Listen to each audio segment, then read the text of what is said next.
Olá, olá, gente. Estão me ouvindo?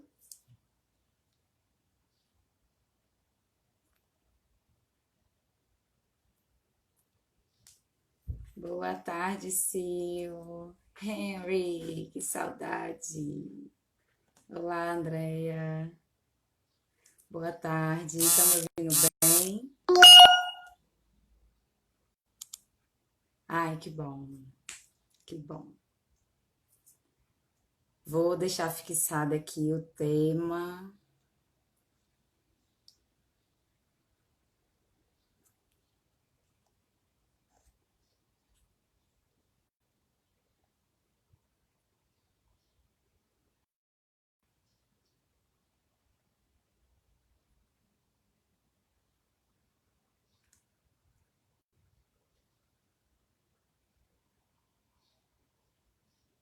Oi, Jean, que saudade de vocês. Como vocês estão?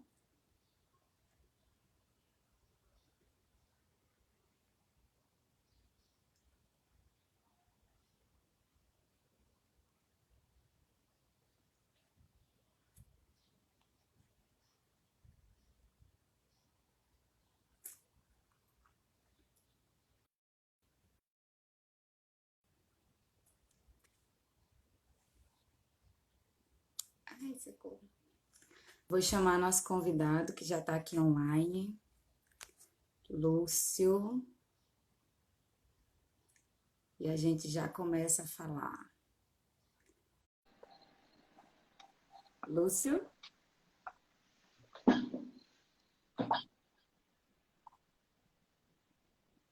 Lúcio? Olá, Juliana, tudo bem? Boa tarde a todos. Boa Agora eu estou tarde. conseguindo ouvir melhor. Boa tarde, Julie. Tudo Ah, bom? tudo bem, você? Ótimo, aqui na quarentena, em casa, mas bem. Nos protegendo, né? Essa época é uma época da gente ficar em casa mesmo, tentar Sim, fazer coisas que a gente não está acostumado a fazer, nos reinventarmos, né? Mas sempre seguro dentro de casa. sim, sim. Uma questão social bem séria, né? Não é só pela gente, mas por todo mundo que está por perto. É verdade, E é como você uma falou. pandemia é um caso de se preocupar com mais até com terceiros do que com a gente próprio, né? Eu acho que no caso que a gente deixa um pouco o egoísmo de lado, então deixa nossas vontades pessoais, enfim, em nome de um conjunto, né, de uma sociedade. Uhum. Gente, boa tarde para quem acabou de entrar. Esse é Lúcio, Lúcio Oliveira. Nos conhecemos há muitos Verdade, anos, Ju. não tenho da primeira vez que nos vimos. São algumas décadas. Verdade. O Lúcio, ele é presidente do Instituto Capim Santo. E aí, quando a professora Renata, coordenadora do colegiado, ela fez a proposta do projeto de extensão, foi a primeira pessoa que eu pensei que poderia contribuir conosco com as nossas lives, né? Pela experiência que ele tem com a gastronomia, também por ele ser um turista profissional, a gente chegou a cogitar essa ideia também de falar um pouco sobre as experiências, mas fechamos na questão da gastronomia, pois o Instituto Capim Santo tem feito umas ações bem interessantes já há alguns anos, e agora com a pandemia, né, está evidenciando o papel social. Daí a ideia. Então, nós fizemos um roteiro aqui da live, né? A gente pensou em fazer uma conversa, não como se fosse um gênero palestra, mas uma conversa mesmo, uma troca. E aí eu vou deixar agora a Lucy se apresentar para vocês. Ah, obrigado, Ju. Realmente a gente se conhece há bastante tempo, são décadas, né? Conheço o Ju desde sempre.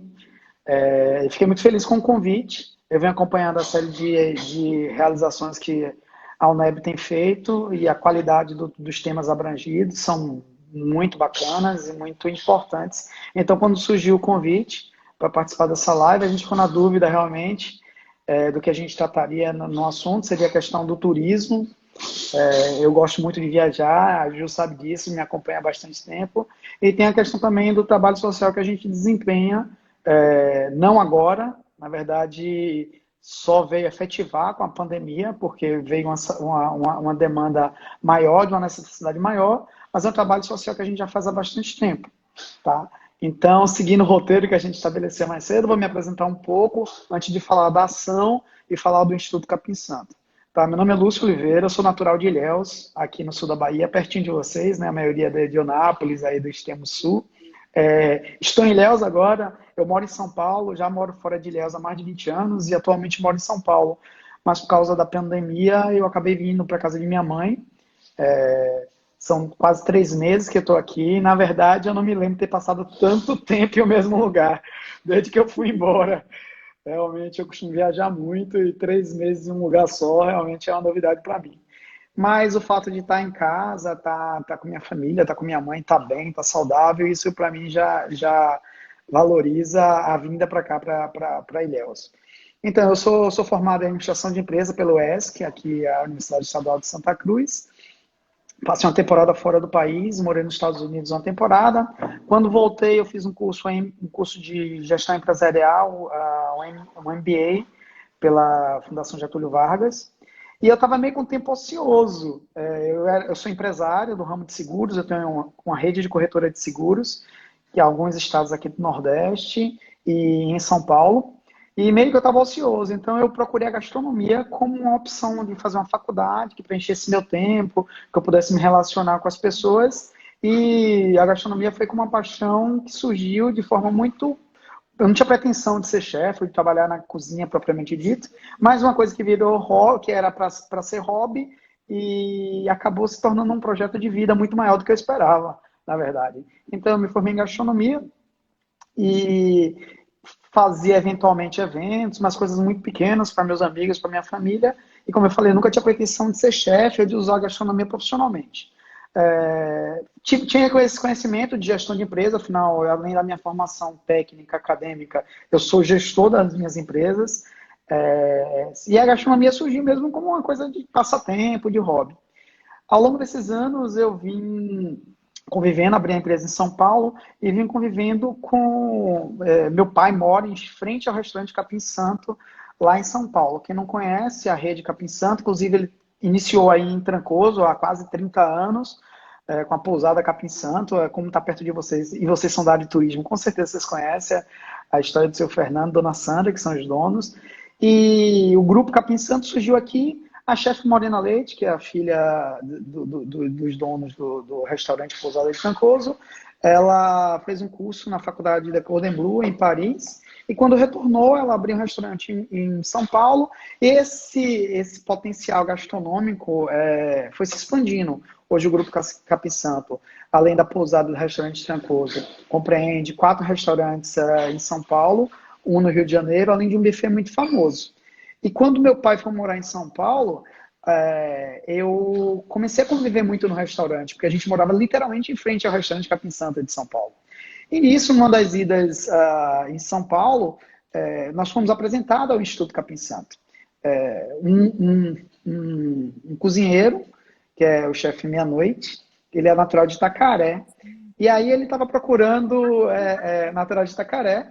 Ele falou com a Morena, nisso o Instituto tinha 5 escolas, ou 4 escolas, minto. Uma em Trancoso e 3 em São Paulo. E ele viu ele era professor do Instituto e cozinheiro do restaurante Capim Santo em São Paulo. E ele falou, Morena, será que você não teria como levar esse instituto para Itacaré? Porque Itacaré, você sabe, é uma cidade turística, né, uma das mais importantes da Bahia, pô, isso há 4 anos atrás, não, 4 anos atrás. Foi quando eu conheci o restaurante, ou o Instituto, há 4 anos atrás. Eu vou contar um pouquinho da minha relação com como é que eu conheci o Instituto, né? Como foi essa migração de um empresário para ser algum empreendedor social, ser alguém que trabalha com a questão de ONG, terceiro setor. Então, me deu através de ser cliente do Capim Santo, do restaurante. Então, o chefe Meia-Noite queria trazer essa experiência do Instituto aqui para Itacaré. E começou a procurar patrocinador. Morena falou assim, olha, eu já tenho os 4 institutos que a gente gerencia. Se você conseguir um pai ou uma mãe, eu vou ser a madrinha. Eu ajudo você tudo, mas eu não tenho mais como abrir ela, nem custear e nem abrir, nem ser administradora, porque ela tem 1.000 outras ocupações. E nisso, meia-noite, muito determinado que ele é, começou a procurar patrocinador, quem pudesse trazer essa proposta do Instituto aqui para Itacaré. E numa dessas ele sentou com meu pai era cliente assíduo, e apresentou o Instituto. Eu morava na época em Salvador, tinha acabado minha faculdade de gastronomia, e meu pai falou assim, olha, adorei a proposta, mas eu super patrocino, eu acho que vale a pena, a gente é de Ilhéus, né, afinal é a mesma região, eu acho que vale a pena patrocinar, mas eu queria muito que meu filho se envolvesse nesse projeto, ele achou que era a minha cara. Eu fui, conheci o projeto, conheci a Morena, conheci o Minha Noite, e foi paixão à primeira vista. Eu visitei as escolas e vi a seriedade como era tratado. Eu vou ser bem sincero, Ju. A primeira vista, quando meu pai me ligou em São Paulo, falou, em Salvador, me disse assim: eu quero que você conheça um projeto para a gente patrocinar uma ONG. Eu fiquei super pé atrás. Eu fiquei pé atrás. Porque a gente tem referência muito negativa, né? De terceiro setor, né? Quando a gente vê falar de ONG, a gente sempre fica com o pé atrás. Não, isso aí é golpe, as pessoas estão fazendo mau uso da questão social para ter vantagem pessoal. Eu fui cheio de preconceito conhecer esse projeto, eu fui amarrado. E quando eu vi que era um projeto verdadeiro, que é uma coisa muito verdadeira, eu caí de cabeça. Caí de cabeça, então a gente veio, nós viemos a Itacaré, eu, meu pai, o meu pai não, eu, Minha Noite e a Morena, conhecemos a região, conhecemos a cidade, conhecemos o pessoal que hoje é onde nós estamos localizados, chama Centro Cultural Porto de Trás, que é um bairro quilombola dentro de Itacaré, muito lindo, muito, parece que você está dentro de uma floresta, você vê o rio lá embaixo. E eles têm um centro comunitário, que eles utilizam centro comunitário para fazer aula de capoeira, maculelê. Eles utilizam de uma maneira a transformar a vida daquela população de lá. E a gente achou o espaço espetacular, então a gente fez uma reunião com eles. E aí eu entrei no Instituto, então, como patrocinador dessa cozinha, a gente construiu a cozinha, e aí ficamos desenvolvendo o trabalho, e à medida que eu ia conhecendo o projeto, participando do projeto, mais eu amava o projeto. E aí dessa de ser patrocinador do projeto, a Morena me convidou para ser um dos diretores, comecei a trabalhar como diretor, mudei-me para São Paulo em função do Instituto, me tornei vice-presidente do Instituto em função do Instituto. Porque apesar de eu ter uma empresa em São Paulo, já ter uma empresa em São Paulo, eu conseguia gerenciar online, ia uma vez por mês, passava 3, 4 dias, mas morava na época em Salvador. E aí nisso foi me envolvendo, me tornei vice-presidente e hoje sou o presidente do Instituto Capim Santo. Ah, que legal. Que bom, Como... história muito E foi incrível. bacana, Ó, porque a Vivian falou que você está a gente, como eu tô falando, a gente já está aproveitando esse momento de pandemia para testar novos modos de ser, né? Tem essa barbicha aqui, é uma experiência de pandemia, que eu sempre usei o rosto limpo, como está na minha foto da apresentação. Mas sabe que é pandemia, vamos experimentar coisas novas. E aí, então, estou com essa pegada mais séria, assim. Então, Ju, foi assim que eu comecei a minha parceria com o Instituto, casualmente, enquanto patrocinador, e hoje eu sou presidente ao longo de 4 anos, eu fui me envolvendo e me envolvendo. Então, é, a equipe de coordenação formada por quantas olha, nós pessoas? somos nosso grupo de diretoria, somos 8 diretores, efetivamente 8 diretores. A diretoria está assumindo uma diretoria nova. Eu vou contar um pouquinho do Instituto agora, né? Contei um pouquinho como foi que eu migrei para esse setor de social, né? Só que o que eu gosto de contar é assim, que eu sou formado em gestão de empresa, como eu falei, tenho MBA pela GV de gestão de empresa, sempre fui na área empresarial, esse sempre foi meu principal foco, mas aí faço um curso de gastronomia. Aí me apresentam um instituto que precisava de um gestor que conhecesse de gastronomia. Impossível dizer não, impossível dizer que não participaria. Então, aí foi assim que começou o Instituto. Só que eu sentia falta, Ju, porque por ser da área empresarial, eu sentia falta de conhecimento na área do terceiro setor. Porque eu não Sim. tinha noção de terceiro setor, eu conhecia o que era, e conhecia, né, como eu falei, a princípio de forma negativa, não era uma visão assim, de que era uma coisa positiva. Então, aí, recentemente, ano passado, eu fiz um curso na GV também de gestão de terceiro setor. Então, eu consegui unir meus 3 polos de conhecimento agora, né? Que é a gestão de Mais empresas. que a prática, né? Quando Nossa, você vai para um curso de formação, você já vai com outro olhar. total. Então, eu fui procurar conhecimento. Eu acho que em qualquer área que a gente queira se aperfeiçoar, queira crescer, tem que buscar conhecimento. Nunca pode se achar, né, completo, na verdade. Então, eu consegui unir os três polos de conhecimento que eu tinha, que era gestão de empresa, gastronomia, e nesse caso, eu fui procurar o que me faltava, aquele terceiro setor. Então, é mais ou menos essa história. Sobre o Instituto Capim Santo, o Instituto Capim Santo é uma história que eu sempre me emociono muito quando falo, porque é uma história bonita, e mais do que isso, é uma história efetiva, tem resultados. É uma empresa, uma ONG de sucesso, entendeu? Então, eu acho que isso que motiva mais, né? Começou de forma muito inusitada, como eu falei, Morena, uma das maiores chefes do Brasil, a chefe Morena Leite, uma das maiores chefes do Brasil, roda o mundo cozinhando. Hã? Eu te falei, ela passou no SBT comigo, no Nossa, programa da ela é super Eliana. procurada. Além de ser uma mulher espetacular, realmente uma das melhores seres humanos que eu conheço. Muito mesmo. E aí a chefe Morena Leite foi fazer um evento, como eu lhe falei, eles têm um buffet muito famoso e faz evento no Brasil todo. Ela foi fazer um evento em Trancoso, na cidade natal dela. Quando chegou lá, os contratados falavam assim. Aí ela perguntou para os contratados por que a equipe de cozinha, de assistente de cozinha que tinha lá em Trancoso, isso há 10 anos, 2011, mais ou menos, 2011. Ela perguntou por que não tinha pessoas da cidade de Itacaré, ou de Trancoso, de Porto Seguro, da região para trabalhar lá. E o pessoal que tinha contratado ela falou: olha, porque a gente não encontrou nenhum profissional competente ou capacitado para trabalhar na cozinha, nem como assistente de cozinha. Isso para ela foi muito Nossa, forte, porque ela, uma das maiores chefes do Brasil, ali da cidade, e não ter pessoas que pudessem, no mínimo, ajudá-la, então ela focou. Ela disse: não, então vou fazer o seguinte: vou abrir um curso profissionalizante aqui em Itacaré para formar a mão de obra dos jovens, né, na gastronomia. Isso surgiu, então, 10 anos atrás, no Instituto Capim Santo. Há 10 anos que nós estamos legalmente abertos, então é uma ONG com todos os pré-requisitos que a ONG tem que ter, tá? E ao longo desses anos, então, ela fez essa escola lá em Itacaré, ou lá em Trancoso, em Trancoso. Trancoso. A primeira escola foi em Trancoso. Fica no quadrado Fica no ali, próximo ao quadrado, fica no restaurante. quadrado, fica na casa de festa de Trancoso, ali no quadrado. A primeira parceria foi com a Electrolux. Morena sempre teve uma relação muito boa com o pessoal da Electrolux. E a Electrolux falou: não, o que você quiser de equipamentos, a gente doa para você. Então doou, e isso ao longo de 10 anos, todas as nossas escolas são montadas pela Electrolux, no que se refere a equipamento eletrônico, nossa grande parceira.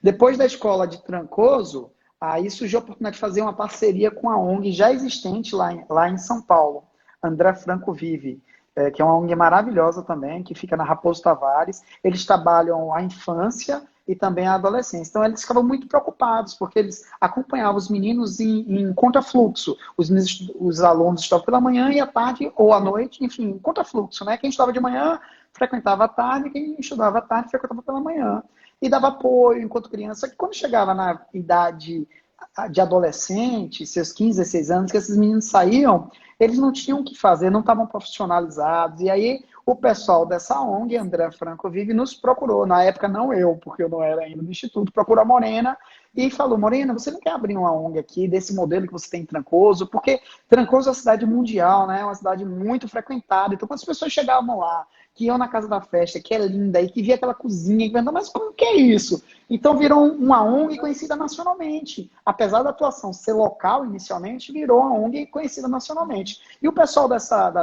Franco Vive procurou, inclusive um beijo para a Vânia, para as Anas, a presidente, as coordenadoras lá do André Franco Vive, aí procurou a Morena e falou: Morena, você não quer abrir aqui? A Morena falou: não, se vocês criarem toda a estrutura física e financeira, eu entro com minha parte pedagógica e a parte metodológica, eu treino o professor, e foi assim que surgiu.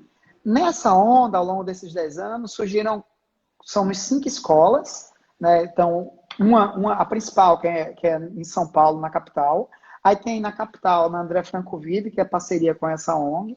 Aí tem no interior, no litoral de São Paulo, em Barra do Saí, que é também uma cidade costeira, lembra muito Itacaré, lembra muito sul da Bahia aqui, que é uma cidade muito linda. E lá a gente também tem uma parceria lá com uma ONG muito forte, chamada Verde Escola.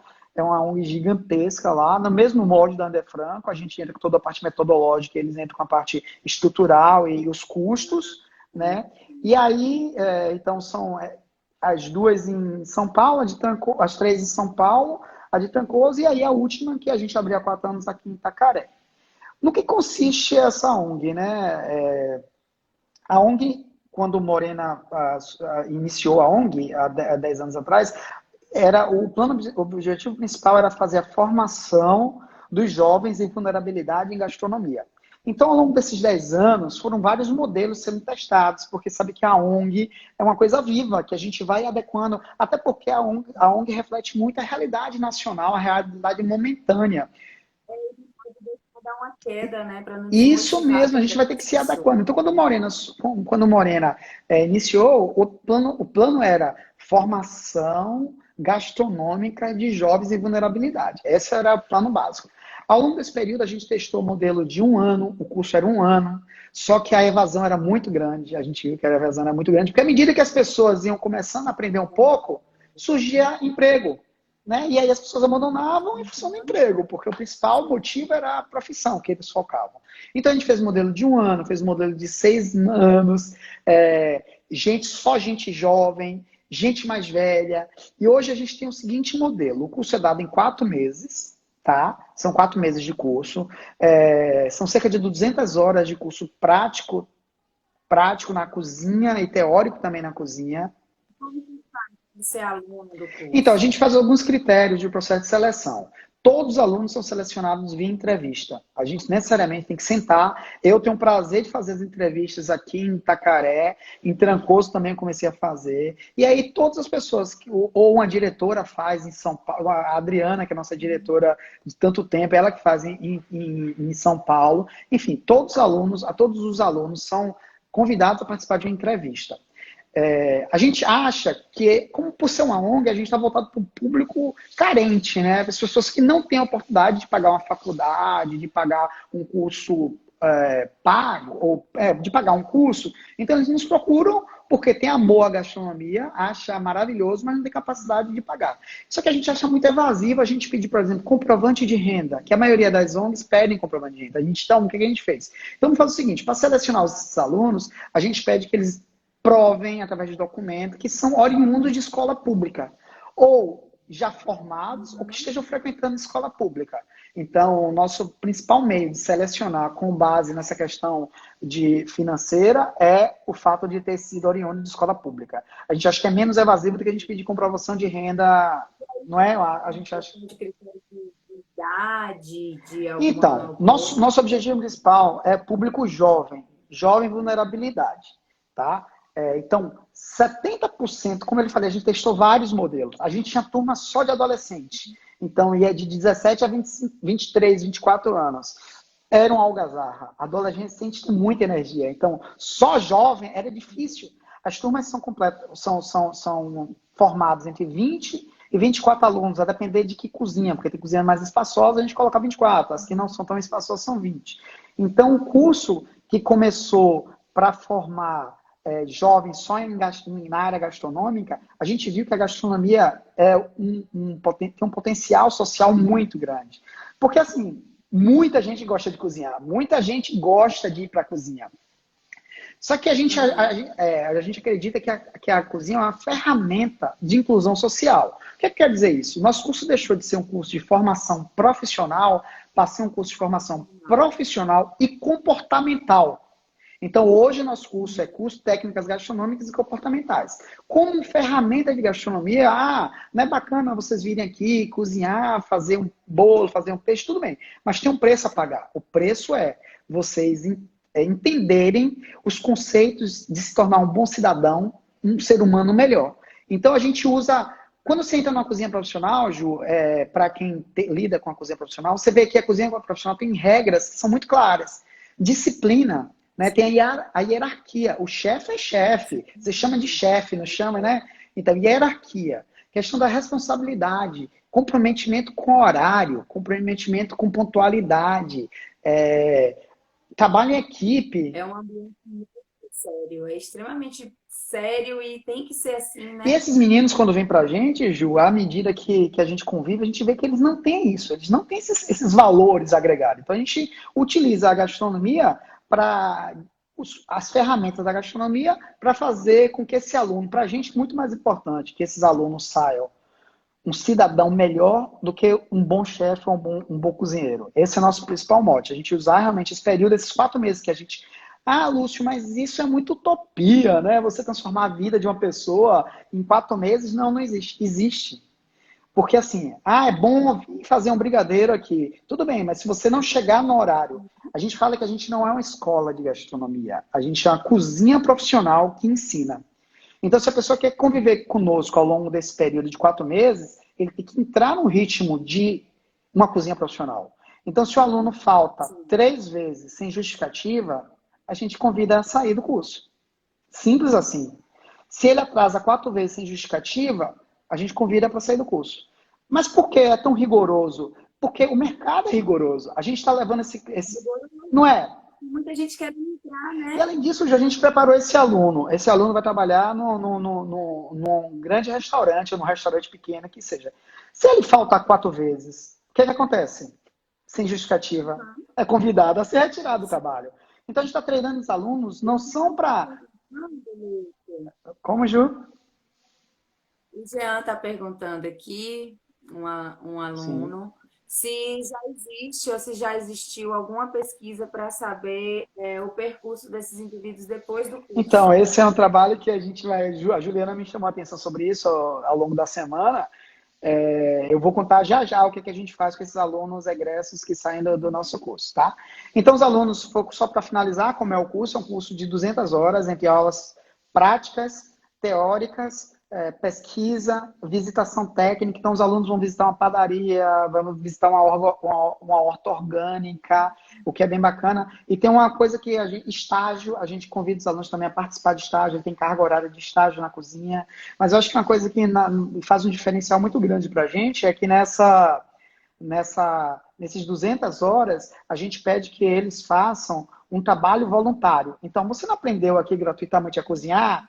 Então, devolva um pouquinho para a sociedade o que você recebeu de graça, entre aspas, né? Então, eles são convidados. Então, a gente incentiva eles a irem a uma creche ou ir a um asilo e cozinhar para as pessoas carentes. Aquela roda do bem faz o bem, né? Aquela roda de você receber um benefício, utiliza o benefício lá para frente.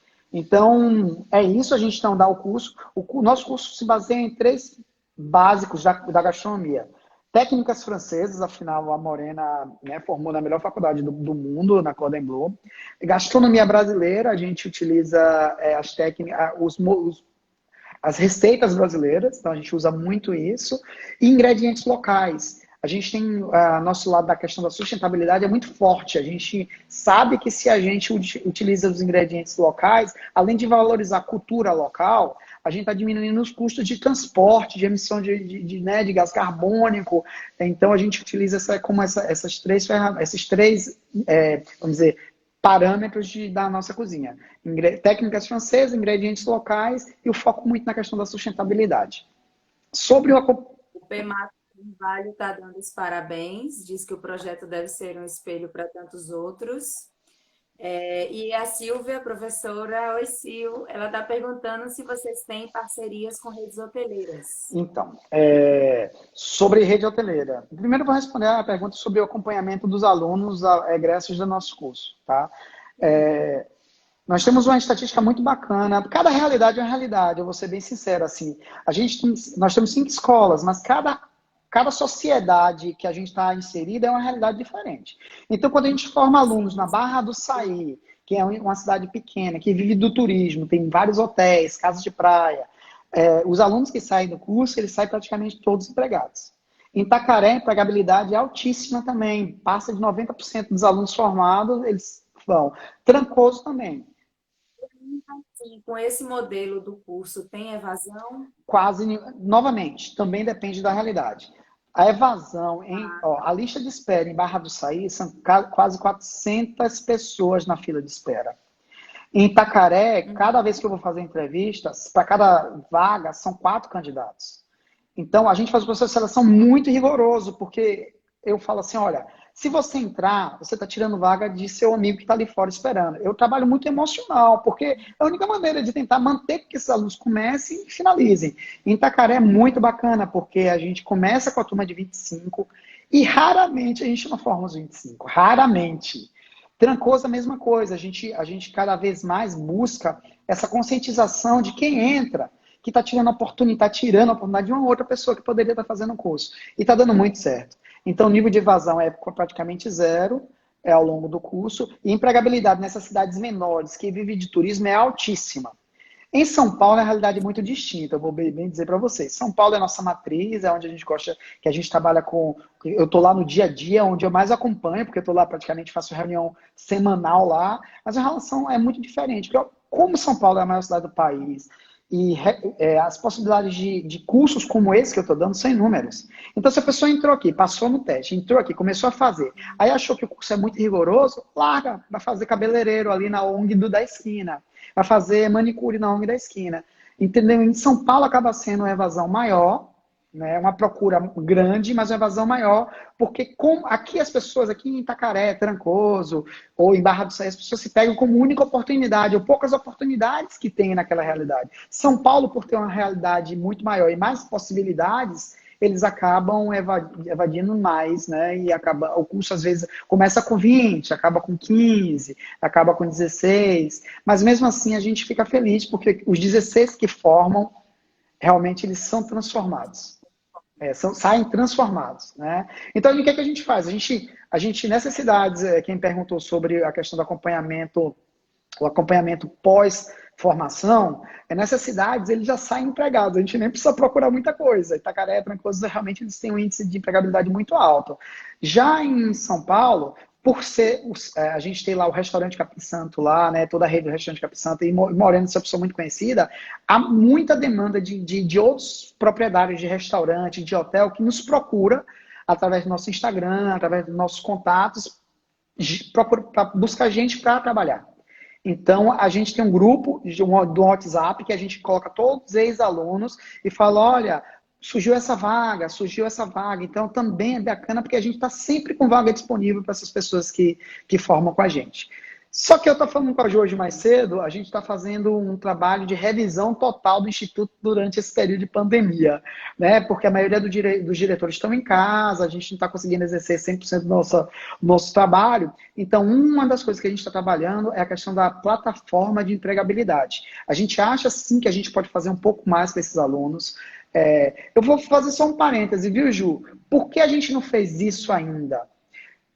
Toda a diretoria, todas as pessoas que trabalham conosco, o vice-presidente, todos nós somos voluntários. A gente não tem no nosso grupo ninguém assalariado, ninguém CLT. Então, o trabalho voluntário a gente faz com muito amor, com muita paixão, só que todos nós temos uma vida paralela, né? E administrar uma plataforma de trabalho não é fácil. Não é fácil gerenciar uma plataforma. Então, por isso que não surgiu ainda, porque a gente não tem recursos humanos nem financeiro para fazê-lo.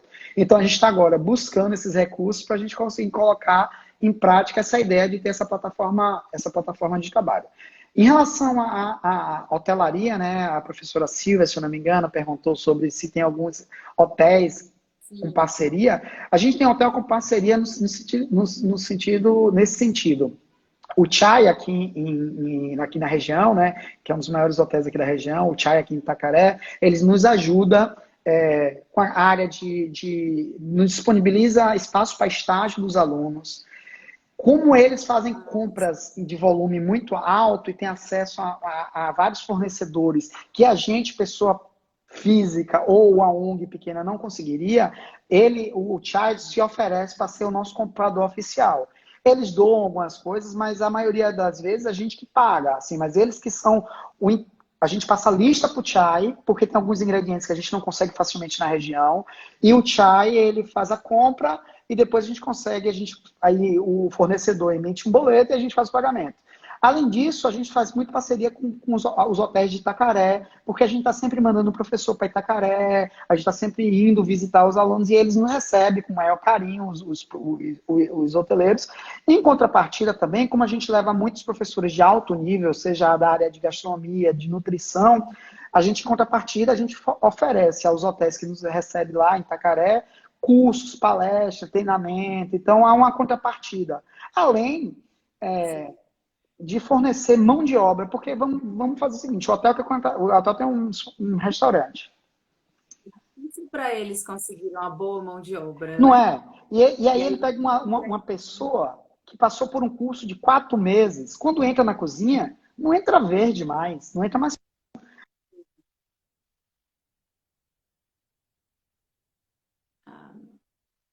certa experiência. Então, para os hotéis também é interessante fazer essa parceria, né? Porque a gente consegue disponibilizar para ele pessoas com boa qualidade profissional. Né? Então, acho que são essas duas questões. perguntou se você já tem assim, um cálculo de um custo de manutenção de um aluno no Instituto durante esses 4 meses. Então, o cálculo que a gente faz é que um aluno, para a gente formar um aluno ao longo desses 4 meses, a gente vai. O custo de. Porque assim, ó, qual é o maior custo? Estava comentando com a Ju sobre qual é o maior custo para uma ONG, para essa ONG nossa, abrir uma escola, vamos dizer, em Eunápolis. Qual é o maior custo? A construção da cozinha. Porque tem todo um parâmetro social que é custo. Construir uma cozinha profissional é custoso. Então, o maior custo é esse. Tirando isso, quais são os custos que a gente tem? Os insumos e o professor. Então, a gente, em média, a depender da cidade, também a gente tem que encarar a realidade local, né? Então, a gente fala entre 12 a 15 mil custo mensal de uma turma de 24 alunos. Então, a gente fala 60 mil por turma de 24 alunos para formar. Entre o período, esses 4 meses, a gente costuma custear, quando vem alguém para nos procurar, para fazer uma parceria, a gente fala que o custo seria mais ou menos 60 mil para formar uma turma de 25 alunos no período de 4 meses. É bem caro. Porque o que a gente faz, Ju? Se a gente está preparando os alunos para alta gastronomia, né, os insumos são caros. Então, a gente trabalha com filé mignon, né? Então é um custo que a gente tem, que a gente não pode preparar, porque toda vez que a gente aqui, as pessoas associam o nome do Instituto Capim Santo, ele vai associar o Grupo Capim Santo, da alta gastronomia. E a gente não quer perder essa mítica, a gente não quer perder essa referência. Então o custo é mais ou menos esse que a gente tem para manter os alunos, tá? Aí, além da perspectiva de unir a gastronomia local e tal, a professora Silvia está perguntando se existe uma coisa bem específica em relação à gastronomia local. Porque você falou no começo de que vocês se preocupam, né, Sim, com as questões da cozinha brasileira, também a questão da formação tá. A feminina. gente tenta adaptar a nossa realidade. A gente tem uma apostila que a gente desenvolveu ao longo desses anos, muito bom, todo ano. Eu, a Adriana, a Cláudia, minhas diretoras, a Aline, a chefe Priya, o Rafael, meus diretores, todo ano a gente senta no começo do semestre e a gente revisita a nossa apostila. E qual é o foco quando a gente está trabalhando isso? Primeiro, analisar como foram aquelas receitas aplicadas, como for o nível de conhecimento, porque a gente dá muitos assuntos que não necessariamente são de cozinha. Então, a gente trabalha história da gastronomia, comportamento profissional, a gente trabalha salão, sala. A gente acha que um profissional que sai, quanto mais completo, melhor. Não é que a gente está formando assistente de cozinha que a pessoa, que o aluno, não pode sair sabendo montar um prato, montar uma mesa, tirar uma mesa, servir. Pelo contrário, à medida que essa pessoa tenha mais conhecimento, mais possibilidade de profissional ele tem. Então, a gente dá um curso muito abrangente, ele não se resume à cozinha. Então, a gente dá aula de marketing na gastronomia, a gente tenta dar uma visão da questão do empreendedorismo na gastronomia, a gente dá aula de sustentabilidade, a gente dá aula depois vocês dão uma entrada no nosso Instagram e dão uma pesquisada. É um curso muito abrangente. Tendências gastronômicas, o professor Sidney, lá de São Paulo, maravilhoso, da tendência gastronômica.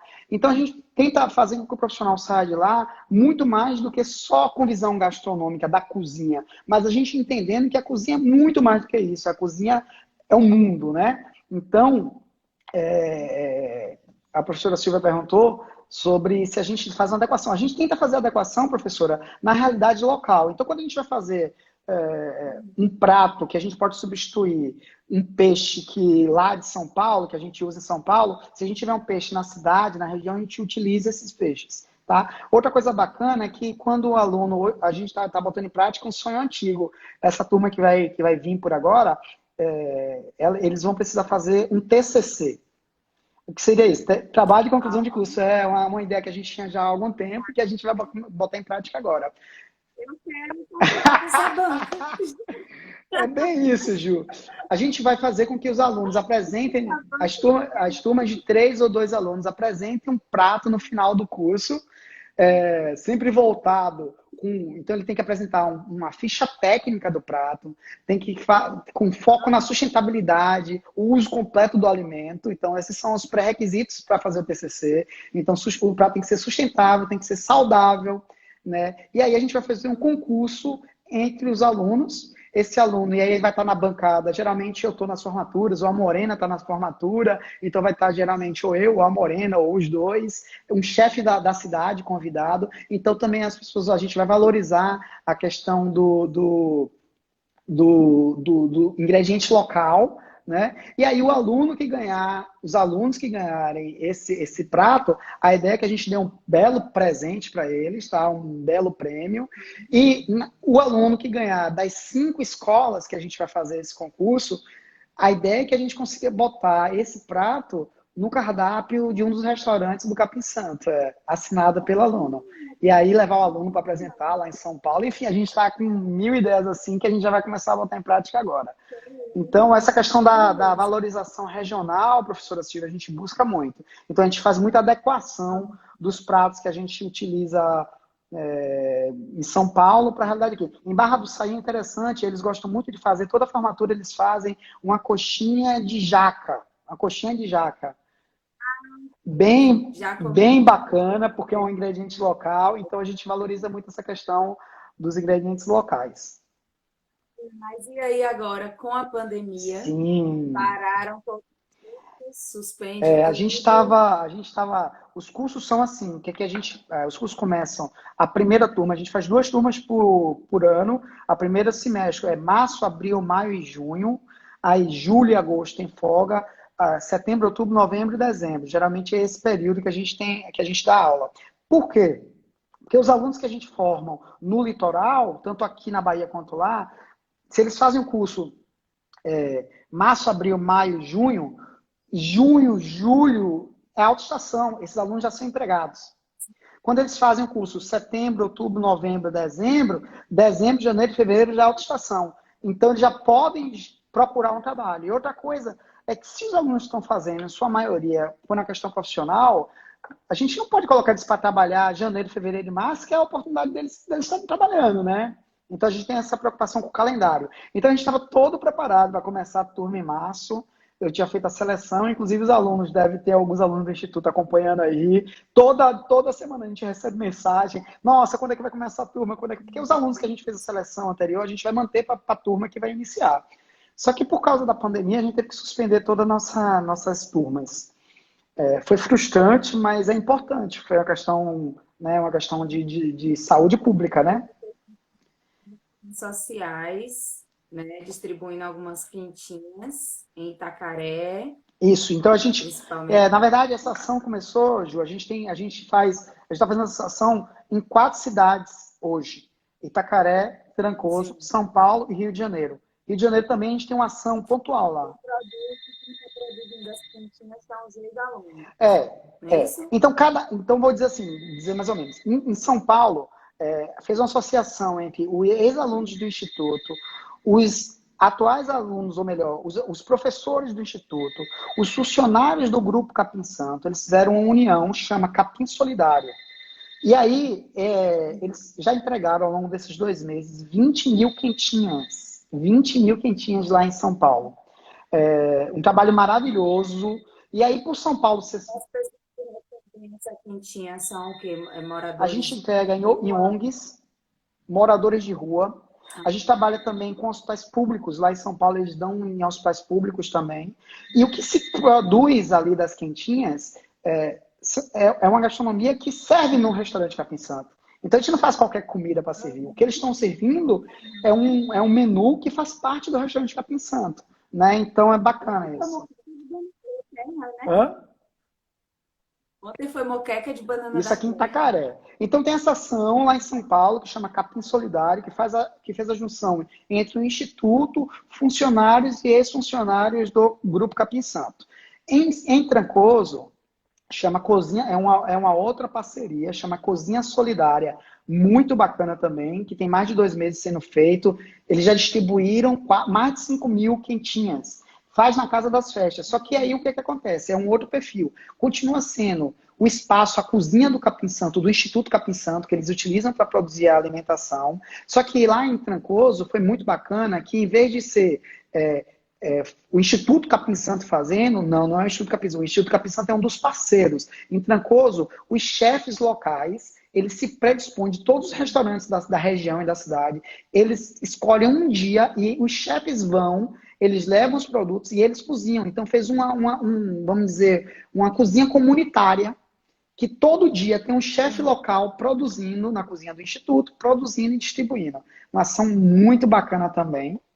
E Itacaré, Nós temos 6 nossa, minutos. passa rápida. E rapidinho. E aí, eu acho que podia falar um pouquinho desses desafios, né, da experiência do Instituto durante a pandemia. Uhum. O que é que você tem de dificuldade durante esse processo? É, E, assim, algumas ideias de tá. futuro para a gente poder. Eu vou dizer como eu vim para aqui para Ilhéus, estou pertinho de Itacaré. O projeto de Itacaré é o que eu estou mais no dia a dia, né? Então o projeto de Itacaré já distribuiu mais de 2.500 quentinhas. A gente não tinha, como no perfil do Instituto, a gente sempre foi um instituto voltado para a questão da educação e da profissão. A gente não tinha esse trabalho, vamos dizer, social de distribuir alimento. Não tinha. Surgiu com a demanda da campanha da solidariedade por causa da pandemia. E sabe o que aconteceu? É tão nosso DNA que hoje a gente não quer abrir mão disso. Então, nós diretores e nós os fundadores, os patrocinadores, vamos pensar como manter uma ação voltada para a distribuição desses alimentos. Aí a gente vai ter que reanalisar, porque realmente nosso foco não é um foco assistencialista. Eu acho muito bacana as ONGs que saem na rua distribuindo, mas não é nosso foco. Nosso foco sempre foi voltado para a educação. Então, a gente ainda não sabe como vai ser, mas a gente já sabe que a gente não vai deixar de fazer essa questão dessa alimentação. Talvez não nesse volume, nessa grandiosidade, mas é uma ação que a gente acha bacana que vai manter. O futuro do Instituto, a gente quer estar, como eu falei, a gente está focado em São Paulo e na Bahia, a gente quer estar até o ano que vem nas outras regiões do país, né? Para isso, a gente tem 3 modelos de desenvolvimento, de levar a escola, o Capim Santo, para outras cidades. Um modelo seria a gente ter a nossa própria escola, como é em Itacaré, como é em Trancoso, a gente ser o gestor e o financiador dessa escola. A outra é fazer parceria com ONGs, como já existe hoje. As ONGs entram, custeiam com os custos operacionais, insumos, professores, e a gente entra com toda a parte didática e metodológica. E a terceira opção que a gente tem de desenvolver é uma parceria com universidades. Como eu falei, a parte mais cara é montar cozinha. E tem muitas universidades de gastronomia que têm cozinhas ociosas. Por que não disponibilizar esse espaço da cozinha ociosa para a gente fazer nosso trabalho? Né? Então, a gente acha que a gente pode fazer boas parcerias e transformar muitas vidas mesmo. Já são mais de 1.500 Sim. alunos formados, né? Então a gente tem muita história para contar. Uma ideia que surgiu aqui, não lembro quem foi que mandou, é quando você falou do TCC, a apresentação do prato, se vocês pensaram em incluir membros da comunidade também para fazer parte dessa degustação. Uma boa dica, uma ótima dica. Mas só para falar que assim, todos os professores que são os professores nossos são ex-alunos do curso e pessoas da comunidade. Uhum. Então não deixa todos os nossos professores são pessoas da comunidade que se desenvolveram na comunidade. A gente acha que Responde até uma outra pergunta que eu ia fazer. Se as pessoas que vocês formam, eles já a gente geralmente são ex-alunos. É isso, é é isso, é internado. isso. Como eu falei, Ah, a gente acha que quando a pessoa forma com a gente quer que aquela pessoa saia uma pessoa melhor do que entrou. E nada melhor do que você ver no seu mestre, no seu professor, um exemplo. Alguém que a gastronomia transformou a vida. Então a gente faz questão.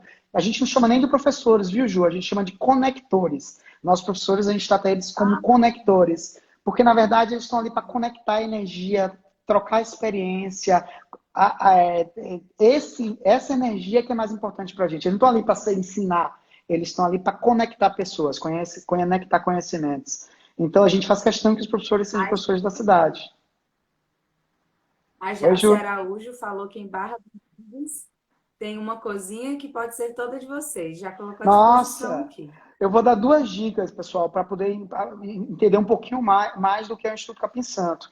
Nós fomos tema de um documentário na GNT, chama Cozinha do Amanhã, Sim. que passou em junho. Que foi E premiado, né? esse documentário foi tão bem feito que foi premiado no Festival Internacional em Nova York. A gente ficou em terceiro lugar numa premiação mundial que conta a história de como surgiu o Instituto, o que é que a gente espera, e conta a história de alguns professores, conta a história dos alunos. Então, recomendo demais. Eu sou suspeito de falar, mas toda vez que eu vejo, me arrepia, meus olhos É, enchem de você assistiu. lágrima, porque é muito lindo. Então, chama Cozinha do Amanhã, tá no YouTube. Então, quem quiser, porventura, ver, aprender um pouquinho mais, dá uma olhada. Outra coisa também é seguir a gente no Instagram, Instituto Capim Santo. A gente está sempre postando novidade, receita. Então, quem quiser aprender um pouquinho mais de quem somos nós, o Instituto Capim Santo. E o meu Instagram também, Lúcio Oliveira, com 26, também vai estar disponível. Quem quiser conversar depois, manda um direct para mim, vai ser um prazer responder as dúvidas de vocês. Porque o tempo é curto e eu, como bom baiano, e Juliana também, falamos pelos cotovelos, né, Ju? A gente conversa demais, viu? Mais alguma pergunta, gente? Oi, Andréia! Quanto tempo! Só assim pra gente se ver. Tô revendo os Que colegas bom. aqui. Mas tem um monte de gente aqui Mas falar, também. Ju, só para complementar. Sim, Silvia falou Silvia deu outra ideia aqui, né, de fazer parte dos festivais Hoje a gente já gastronômicos. E faz. essa semana Hoje, essa semana teve o você. festival. Hoje, essa semana teve o festival de gastronomia de Itacaré, Sabor de Itacaré. É um festival que geralmente é presencial, só que esse ano foi feito online, né, por live. E nossos professores, o chefe Isaías e a chefe Vivi, deram um show. Tá no YouTube também, se vocês quiserem. Fizeram um prato maravilhoso com purê de fruta-pão, um peixe com um molho de capim santo, coisa maravilhosa. Então, hoje a gente faz parte, a gente viaja apresentando. Eu, a chefe Morena, o chefe Meia-Noite, fomos convidados pela Embaixada Brasileira para irmos para a China. Fomos lá ano passado, levamos a gastronomia brasileira, o nome do instituto. Oi, Ju. Levou algum ex-aluno? O chefe Meia-Noite, como ele falei, ele é ex-aluno e é professor do instituto. Então, nosso tempo acabou, né? É, eu botei aqui para despertar, mas o Instagram ainda não Tá avisou, bom, não. deixa aí. Então a gente sempre tá participando de eventos, a gente participou no Rio de Janeiro. No Rio de Janeiro é uma experiência bem bacana. Nós fomos convidados, o Instituto Capim Santo foi convidado a treinar parte da mão de obra que ia trabalhar no Rock in Rio. Então a gente foi, nós só passamos, foi bem bacana. A gente fez uma parceria com a Faculdade Estácio de Sá, na Barra, ela disponibilizou a cozinha e nós levamos nossa equipe de professores para treinar foram 30 pessoas de comunidades do Rio de Janeiro e a gente fez o treinamento. Uhum. Essas pessoas trabalharam no Rock in Rio, na cozinha do Rock in Rio, de parte dos restaurantes do Rock in Rio, e até hoje são conectados, estão participando do evento. Parte foi empregado pelo Grupo Capim Santo lá, parte conseguiu outro trabalho. E esse trabalho, junto com a parceria com a Estácio de Sá, foi que nos levou à ideia de fazer parceria com outras universidades, né? Que tem cozinha ociosa. Eu acho que fica bem bacana essa ideia de fazer essas parcerias. Hoje, o que a gente pode perceber de maior dificuldade, talvez, do Instituto sejam essas parcerias em relação aos equipamentos, não é A isso? gente fala a estrutura e a manutenção disso. Como eu falei, o custo básico para manter uma turma dessa são os insumos e o professor, o custo básico. Mas a construção de uma cozinha que é mais caro, né? Aí você fala, Lúcia, quem está custeando essas cozinhas que você tem? Quem custeia esse curso? Como eu falei no começo da live, nós fomos convidados, aí meu pai, a custear a construção da cozinha de Itacaré, e até hoje nós mantemos a estrutura, os professores não que são voluntários, mas o custo dos insumos, todos os custos de manutenção da cozinha somos nós montamos e mantemos. Em São Paulo, em Trancoso, é o Grupo Capim Santo, a chefe Morena Leite, o pai dela, que mantém o de Trancoso e o de São Paulo. E as outras duas, como eu falei, são ONGs que já existem que mantêm isso. Então, hoje, eu acho que para a gente que trabalha como voluntariado, o principal é fazer boas parcerias, sabe, Ju? Nosso trabalho, a gente sabe que é um trabalho muito bem feito, é um trabalho sério, um trabalho que realmente transforma a vida. A gente fala que os alunos, quando saem de lá, eles saem com sangue verde. Então a gente trata um como o outro. Ah, você tem sangue verde, você tem sangue verde. Essa ideia foi do chefe Romário, que também é um dos nossos colaboradores lá de Itacaré, um abração, Romário, que desenvolveu essa ideia. Ah, quem sai, quem participa do grupo Capim Santo e do Instituto tem sangue verde. Então, essas pessoas saem com sangue verde, saem com esses valores que para a gente é tão caro, de solidariedade, de simpatia, de respeito com o outro, de tratar bem o outro. Então, esses tudo são valores que a gente tenta levar para os nossos alunos ao longo desses 4 meses. Olha só, a Jace está perguntando, está falando que está precisando de um curso desse, lá na Barra do Mendes, que ela disse, Então, né? Que já tem se uma procura coisa. a gente no Instagram, que sabe a gente não pode, procura ou o Instituto ou o meu, Lúcio Oliveira com Está dois pensando, seis. vou colocar aqui. E aí ela disse que ela tem a cozinha, Aham. né? E que está precisando de Eu acho que parceria lá para Eu poder. acho que nesse momento de pandemia, Ju, eu participo de um grupo chamado Gastronomia Social, que agrega várias ONGs que trabalham com gastronomia social no Brasil. Então a gente vê que a gente não trabalha isolado, tá? Não é só o Capim Santo que está fazendo isso, pelo contrário, tem muita gente boa, o Davi Redes, que é da Gastromotiva, tem muitas outras ONGs que estão fazendo esse trabalho voluntário, distribuir quentinha, distribuir alimentação. É, Um dos diferenciais que nós buscamos no Instituto Capim Santo é assim, que a gente não quer só alimentar a pessoa, a gente não quer só levar comida para a pessoa. Então eu falo para o pessoal assim, não é arroz, feijão e um frango alimenta. A gente sabe que alimenta, a pessoa vai matar a fome. Mas nós somos uma escola de gastronomia, a gente é uma cozinha profissional. Então a gente tem que fazer com que a pessoa que receba o prato olhe assim, poxa, não é só alimentar o corpo, é alimentar a alma, é dar um carinho, um afago para as pessoas. Então a gente faz com que as receitas que a gente leva não sejam receitas simples. A gente fez um nhoque de aipim com ragu de calabresa. A gente fez uma lasanha com massa artesanal. Hoje, dia de segunda-feira, é dia de cozinha, que a gente chama de segunda sem carne. A gente fez uma muqueca ontem de banana da terra e palmito. Então a gente tenta, mais do que levar um prato de comida, pelo contrário, quem está com fome vai comer. Mas a gente tenta levar um afago, Sim. um carinho, uma atenção para essas pessoas. Vou Uhum. lhe dizer o caso de Itacaré. O caso de Itacaré, a gente está distribuindo no lixão de Itacaré. Uma, as Sim. pessoas do lixão de Itacaré, uma cidade turística como Itacaré, as pessoas do lixão de Itacaré viviam de sobras dos hotéis, restaurantes e pousadas da cidade. A cidade está fechada há 3 meses, as Uhum. pousadas estão fechadas há 3 meses, a gente está fechado para 3 meses.